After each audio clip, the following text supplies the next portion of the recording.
Hello, and welcome to the Saturday Sweep for the Tough Crowd podcast. I'm Mama J, J-Fi, depending on who you ask. And there's so much going on this week that we need to have a Saturday sweep and wrap it all up.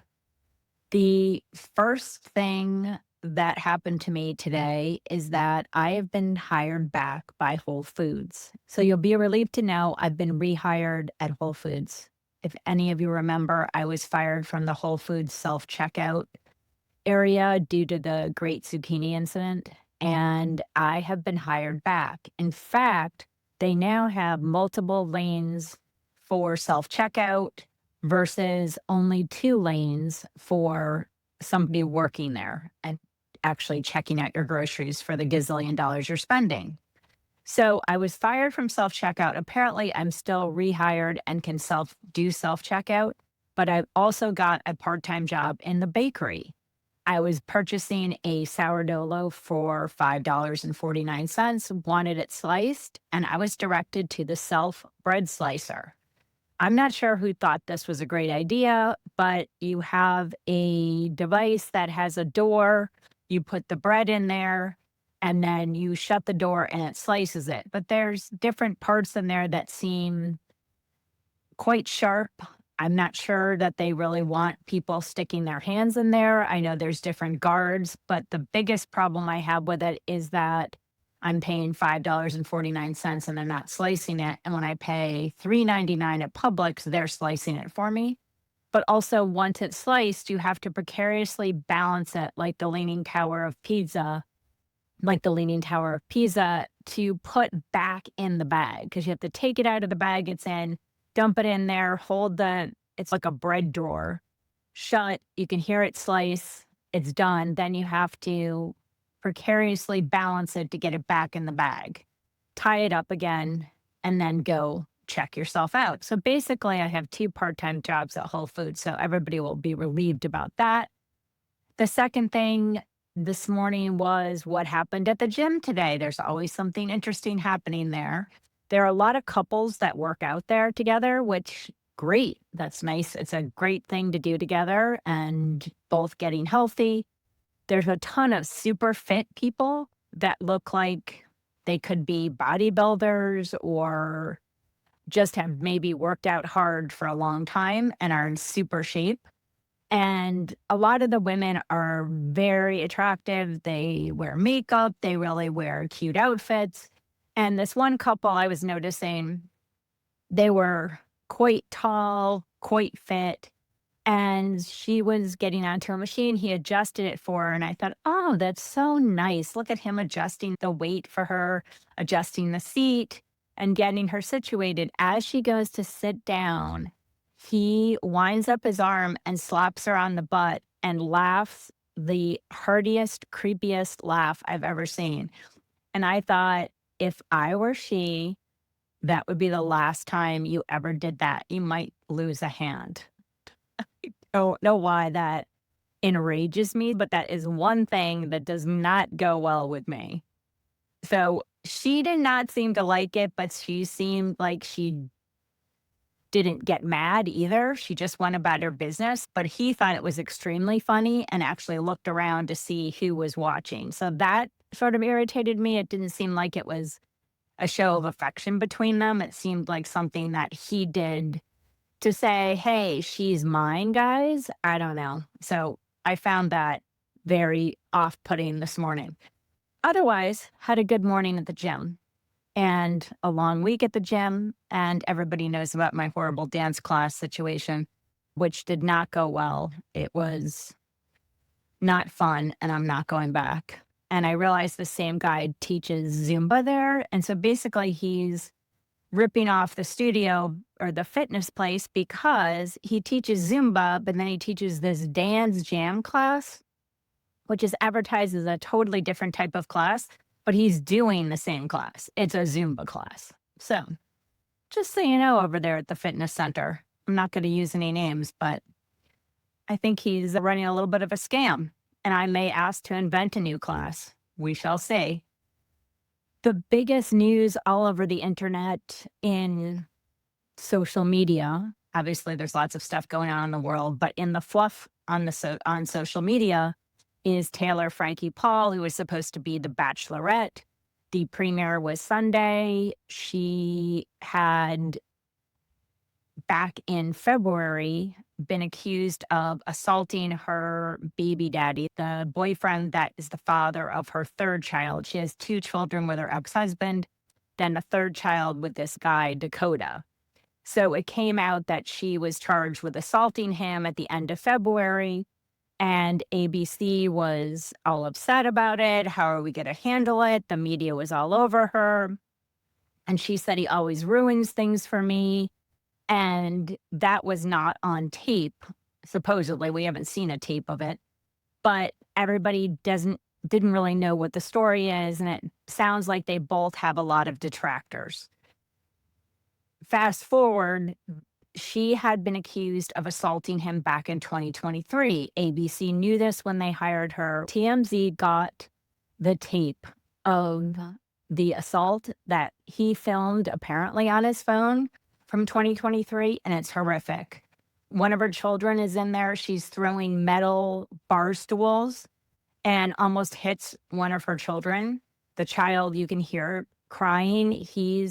And obviously a man, a man can defend himself because she's not very big, but she is kicking him and she is throwing chairs, and it is horrendous. So let's take a listen to that. Let me go. Stop. Dude, leave me alone. Oh my gosh. Your daughter is right here. Oh my gosh. Oh my. You're unbelievable. No, you. Stop throwing stuff and help your daughter. Help your daughter. Stop screaming at me. God. Stop, Taylor. You're done. Taylor. That's it. That is it. No more. You're done. Stop. No. I did none of this. This is your own pain. You're doing this to yourself. Stop. No.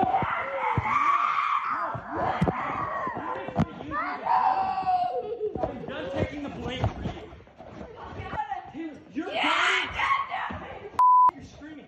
Your daughter just got hit in the head with a metal chair. Because of you. No, you. Go and help your daughter. Now. You did this. Help your daughter, Taylor. You did this, Dakota. Oh my gosh. If you throw another chair, are you okay?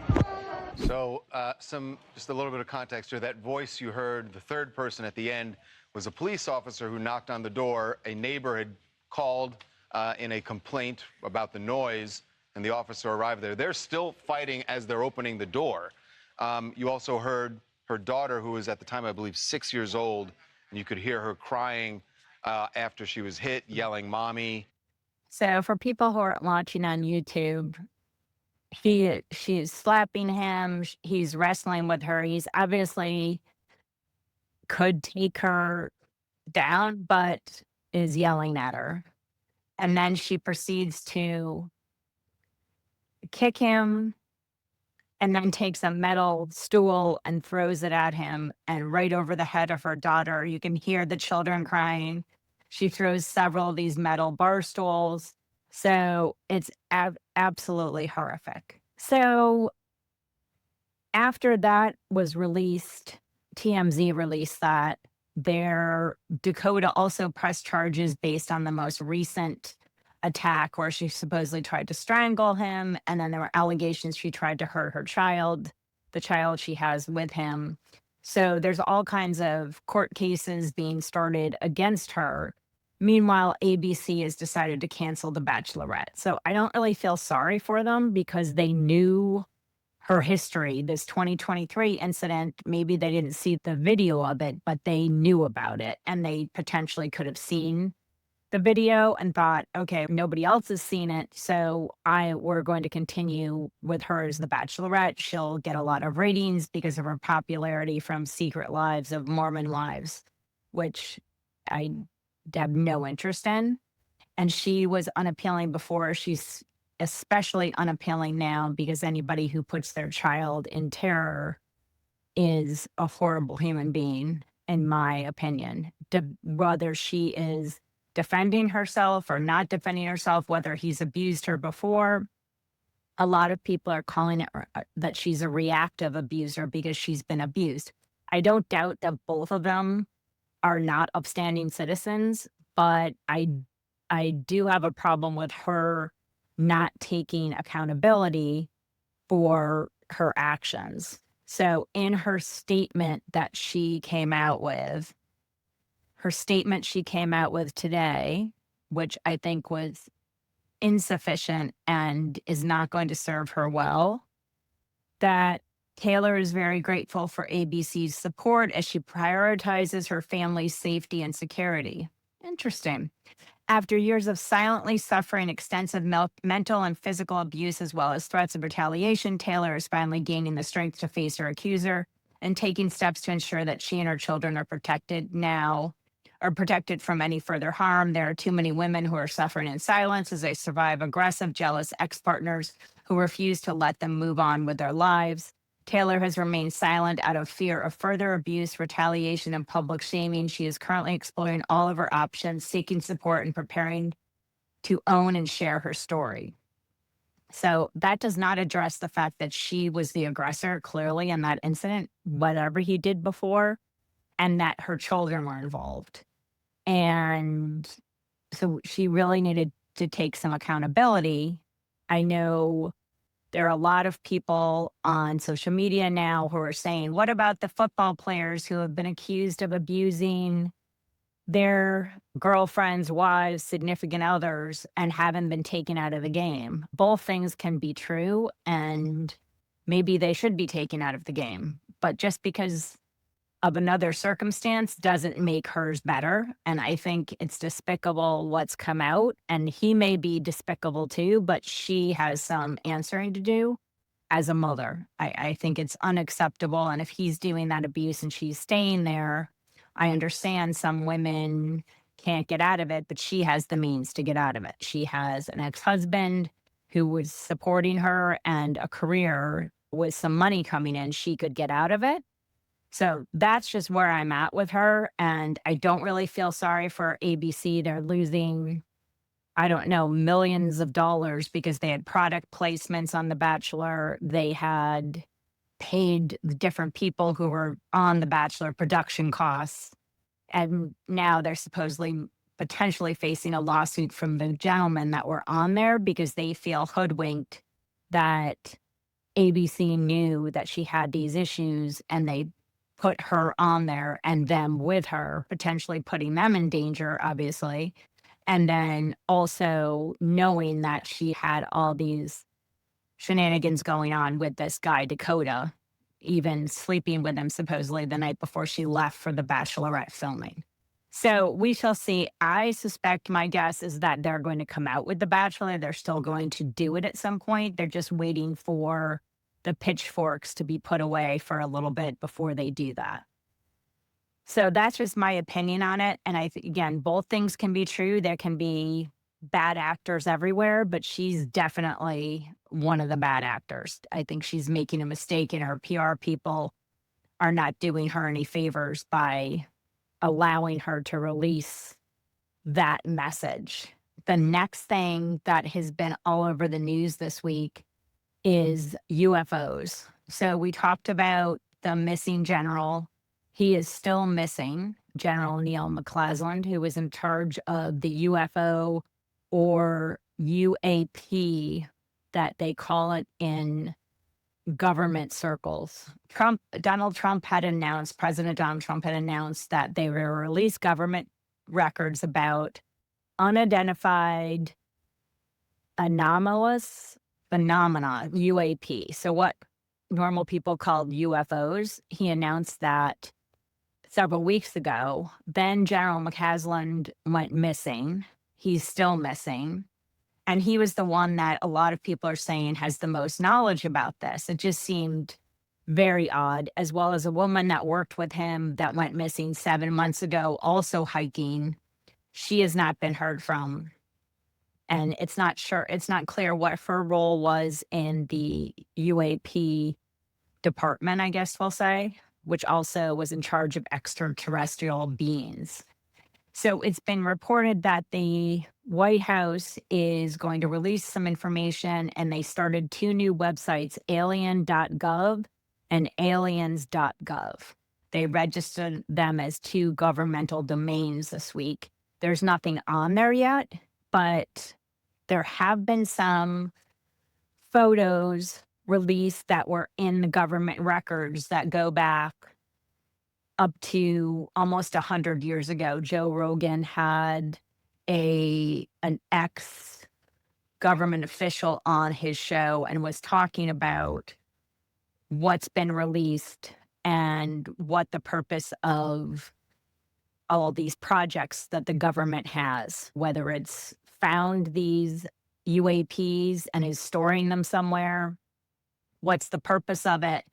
And he could not answer all of the questions because of defense secrets, I assume. He declined a lot of them, but he did say it's just a project cloaked in secrecy and has been that way forever since we started finding these, which apparently was almost 100 years ago. And that the purpose of a lot of the government programs is to reverse engineer these objects that they found, which is quite mind-blowing when you think about what have they found. So they actually are seemingly saying they have objects in New Mexico or wherever they're hidden. And we'll see that when they release the information on alien.gov and aliens.gov. So get your subscription now. But that they're doing reverse engineering on them. That is mind-blowing. And I have not listened to the whole rest of the podcast with Joe Rogan and this guy, David Grusch, Grusch, but it's quite interesting to think about this whole topic. And since this has been announced, there have been an increase in sightings of UFOs and drone reports over parts of Washington, D.C. and Virginia over Marco Rubio and Pete Hegseth's residences where they live. I guess they live on an army base or an Air Force base there. There's been fireballs spotted in the skies in California. So back to when those drones were flying over New Jersey and nobody could figure out what they were. The government didn't know what they were, and then all of a sudden they were gone. So I don't know whether because it's in the public consciousness, we have people reporting things that they otherwise wouldn't have reported. The fireball video that was shown in LA, very interesting because the people filming it say, oh, I don't know if we should report this. It seems like maybe we shouldn't. So I would think that whatever the reports are, there's probably double that of other people who don't do it, don't want to do it, don't want to get involved in anything. But the fact that this general is missing, we're releasing all this information, and now they're saying they have objects they're doing reverse engineering on is mind-blowing. So there was a gentleman on who is an expert on UFOs on NewsNation, and this is what he had to say. What do you think might have happened to General McCasland? This is the most bizarre story. It sure is, and given his stature and the level of the secrets that he had access to prior to his separation from government, make this extremely concerning. I think we're following the updates from the local sheriff's office, as close as we can, and it sounds like there's no evidence of foul play, but the circumstances under which he disappeared are certainly odd. It sounds like he didn't take his electronic devices, but it appears that he took a firearm with him, a .38 revolver. Strange, certainly odd. And again, given the caliber of the individual, I think there are some people at high levels within our government that are very nervous about about this disappearance. None other than Secretary of State Marco Rubio has explicitly said that UAP whistleblowers fear for their lives, like literally fear death if they speak out. He was asked about his appearance in the Age of Disclosure, and he said, this back in December, he said that, quote, generals and admirals, so like the caliber of individual that we're talking about here with General McCasland, have come to him or the Senate Intelligence Committee in his previous position, and said that there are programs that even presidents, UAP programs that presidents are not informed of. So just think of the enormity, the gravity of that statement. Our most senior military leaders, flag and general officers, are saying this. That's quite extraordinary. So given this, the totality of the evidence, it's deeply concerning.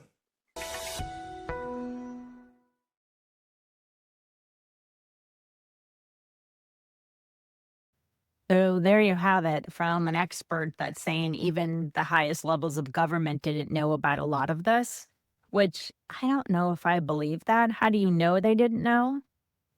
Because would they tell you? Weren't they sworn to secrecy too? So I don't know that they know they didn't know. It sounds like the episode of Friends where Chandler and Monica were together and nobody was supposed to know. And Joey kept saying, does he know that she knows that they know that I know? That may be the situation with these UAPs. So it's going to be very interesting when these sites go live. I'm sure there'll be a lot of information on it. And I'm not sure what I believe. I think anything's possible. So I think anything's possible with the government conspiracy theories that we've had lately and things that have come true. So we'll keep our eye out for that. The next thing that was in the news that resurfaced recently, and I'm not sure why she wanted this to resurface, was the Coldplay couple. If you remember from last summer, there was a couple that was at a Coldplay concert and they have a kiss cam. And Chris Martin, the lead singer of Coldplay, was on the stage. And as they were showing people throughout the stadium, the camera zoomed in on this couple canoodling. A gentleman was like standing up and the woman was in his arms in front of him, both facing forward. And as soon as the camera panned to them, they grimaced and ducked away. And Chris Martin said they're either shy or having an affair. Somebody in the stadium filmed it with their camera and it went viral because they were having an affair. It was Andy Byron, who was the CEO of. So it was Kristen Cabot. She sat down with Oprah to talk about this kiss cam incident with her then boss, Andy Byron. So he was the CEO of a company called Astronomer. I think it was Astronomer. Yes, Astronomer,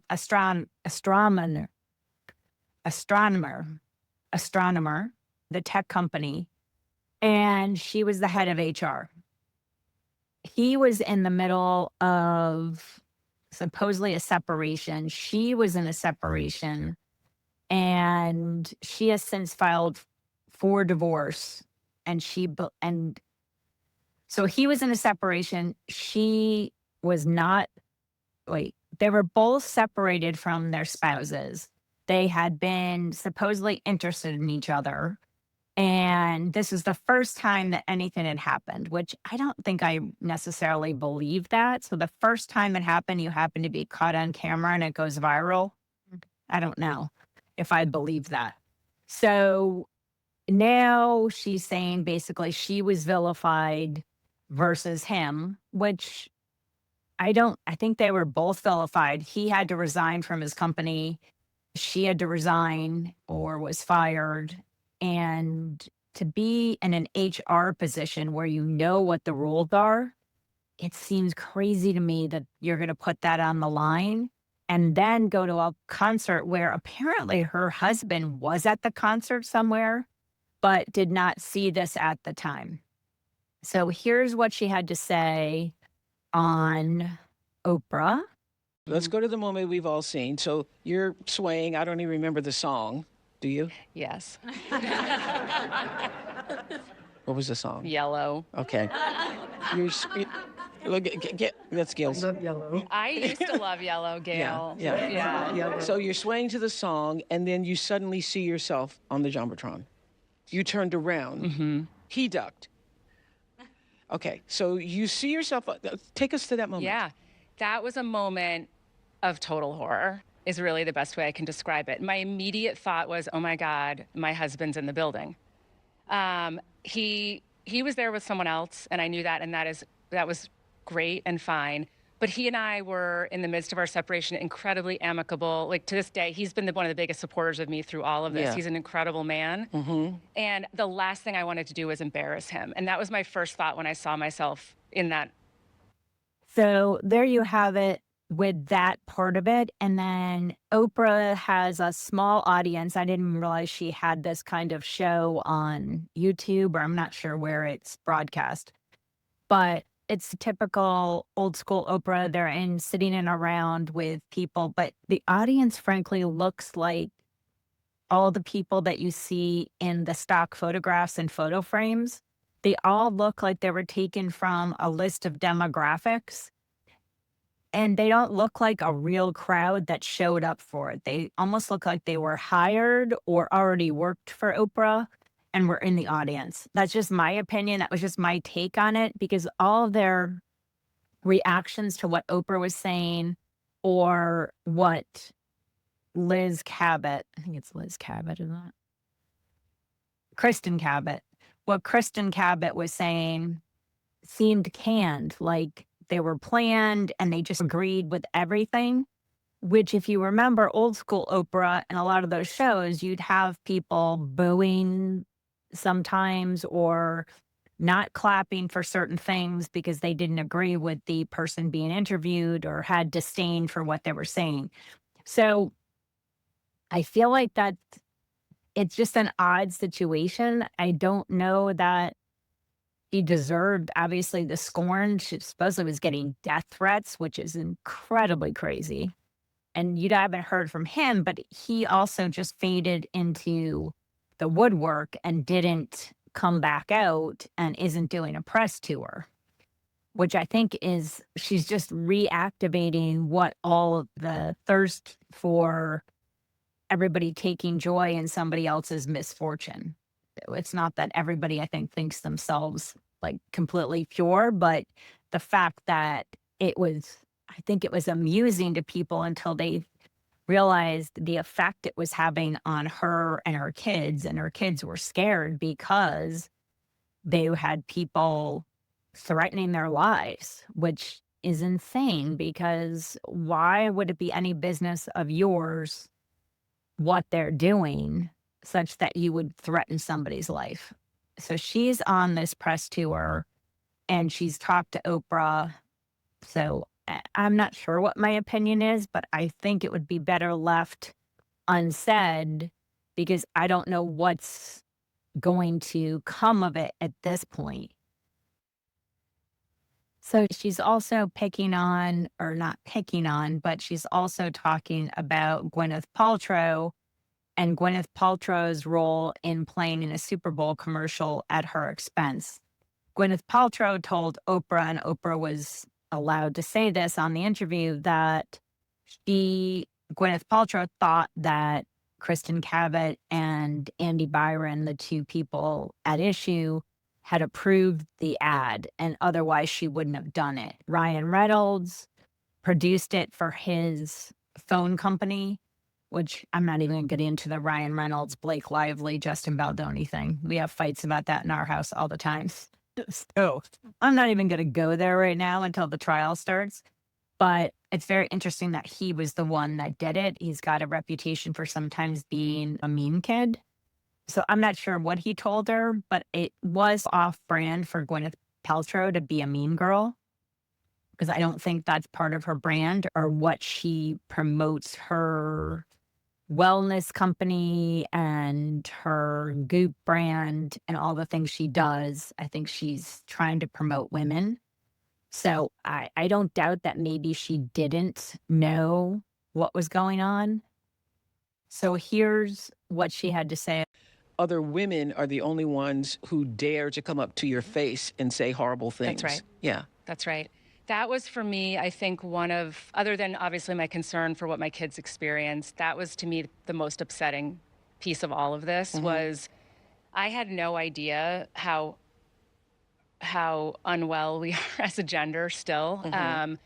I think I was living in a really lovely, naive bubble in some ways where I have surrounded myself with, and am so fortunate to be surrounded by incredible women that have supported me, you know, through thick and thin. I do the same for them. And I don't know women that tear each other down. That's not been my own experience. And at work, like I've been really intentional about the women that work with and for me, like bringing them along in their career, giving opportunity, mentoring and helping them. It's just not, it was such a shock to me. I think I was told that 90% of the online comments and hate came from women. Every single interaction I had in person, and there were many, were all women. Like,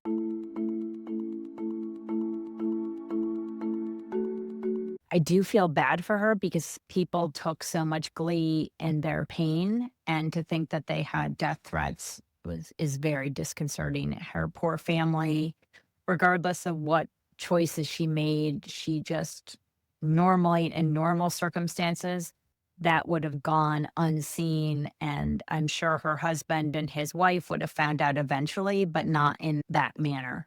So she definitely doesn't deserve to be stoned in the square for what she did. And I think she got the equivalent of that. But I question the wisdom of going on a tour, a press tour about this and reigniting the passion that was involved in people hating on them. Speaking of hate, I do not hate Meghan Markle. I don't understand the vitriol against her. There used to be a lot of animus towards the royal family, and what she's done is spoken out against the royal family, as has Harry. I'm sure the truth lies somewhere in between. I think they do come across sometimes as ungrateful, that they sound whiny, but I don't doubt that he's triggered by the fact that his mother died at the hands of the press. He didn't want to be part of that.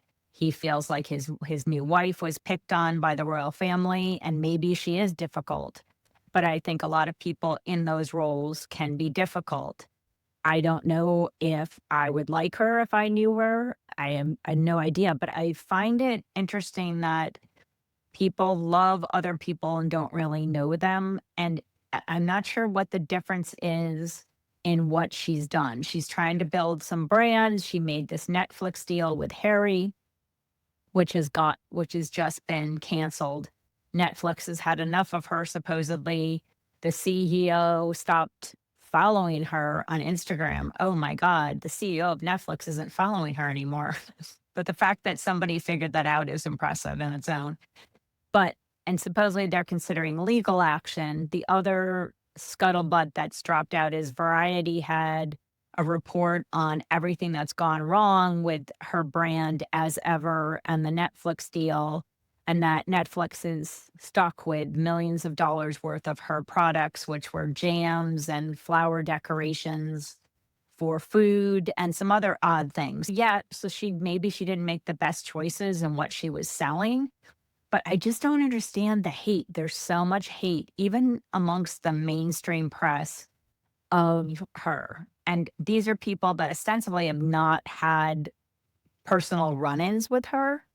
So it really mystifies me as to what's going on there, because I don't feel one way or another about her specifically. I don't care for her show. I felt her show was not very interesting to me. But why is that such a bad thing that she wants to build a brand, that she wants to try to be a homemaker brand? And yes, she has nannies. Yes, she has maids. Yes, she has cooks, I'm sure, and doesn't do all of it herself. But a lot of people in that position don't do that. Martha Stewart started out doing it herself. I think that's the difference, and came about it organically by her interests in so many things, and then developed into her worldwide brand that she is now. And I'm sure she has people doing all of the photo shoots and cooking things and but she appears to be more genuine and doing things that she's good at, that she can give you advice on.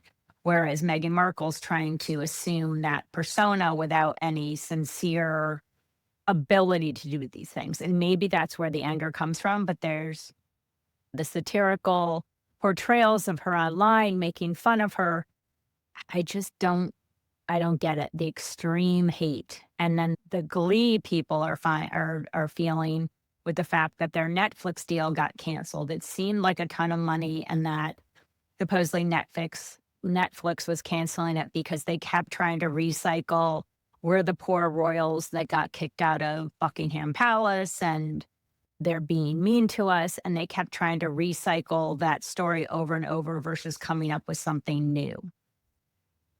I'm not sure what's going to happen with that, but it sounds like Meghan Markle is now using her children in promotional social media, which seems like a no-no these days. I don't know why you'd be showing your children, especially somebody of that level of fame, but maybe they have tremendous security and they're not concerned with it.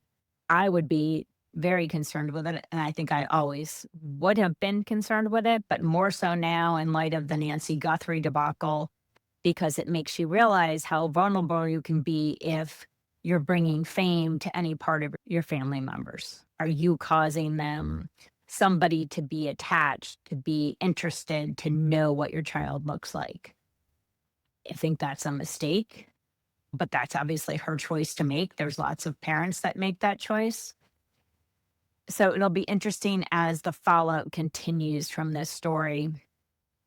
The other part of the Variety article said that the CEO of Netflix got irritated with her because in different meetings, when she was in different meetings, she would call him as a follow-up and ask him about progress during certain projects and what Netflix was doing. And that's not really his role. He's head of the whole shebang. And I'm sure there's other people, but I think she felt entitled to call him and he was irritated with that. The other thing is when she was on these Teams or whatever Zoom calls with multiple people on certain projects for her brand, if she didn't like something somebody said, she would just leave the call, walk away from the screen with some other excuse and not come back for a while. And her assistant or PR person said she has small children and she needs to tend to them sometimes, but I have to imagine she has nannies, and even an average person working at home trying to get anything done, especially on camera, on a call, is going to have a nanny with small children, because otherwise you're just asking for a disaster. Unless you have a job where, there's 1,000 people on the same call and you're not making any FaceTime for the call.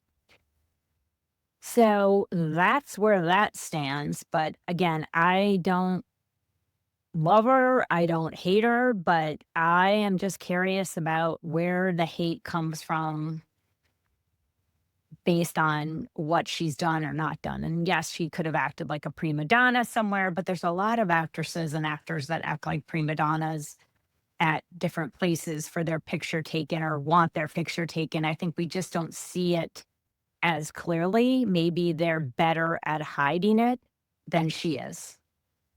So that's my perspective on her. The other things that we have coming up are the Justin Baldoni, Blake Lively trial is supposed to be coming up in May. There's talks of settlement. We recently had the Kouri Richins trial, which was the mom in Utah accused of and now convicted of killing her husband with fentanyl spiked in a Moscow mule. So she was just convicted. She wrote a children's book about it after she got away with it for about a year until they figured it out, found some texts, found some other things where she was and found the drug dealers from whom she bought the fentanyl. And she was arrested. She's been out on bond and was just convicted, is going to be sentenced in mid-May. And I think it's going to be life without parole, but I'm not sure what they have in Utah. Utah has been having a tough time lately with Taylor Frankie Paul the housewives of Salt Lake City, and this woman who's been in the news, Kouri Richins. And she was also found guilty of attempting to kill him prior to that by spiking a sandwich, although the evidence for that did not seem sufficient for that guilty verdict. So Gracie and I will be doing an episode on Kouri Richins and that trial at some point, and hopefully the Baldoni Lively trial, even though I find that sort of exhausting. And the other trial that just wrapped up was the Alexander brothers they're from Florida, but it was in New York. They were convicted of sex trafficking, just like P. Diddy was. And they had a lot of evidence against them. And the statute of limitations had applied and been told on the different sexual assaults, but not on the trafficking part. And they were convicted of that. They're appealing it. The fallout from that is that they were at some point hanging out in Zac Efron's house, apartment. There's pictures of him with them. So I'm not sure where that leaves him on the radar. I think that's probably not a great place to be right now. And they had a ton of really egregious evidence in that case. But being a federal trial, it's not broadcast. Plus, it was so disturbing that I don't think I could cover it in detail, just like P. Diddy. It's just too much. So if you look that up, you can see, but it's terrifying, the allegations and then what they were convicted of. So that's one that's on our radar. I hope everybody has a good weekend, and we'll see you soon.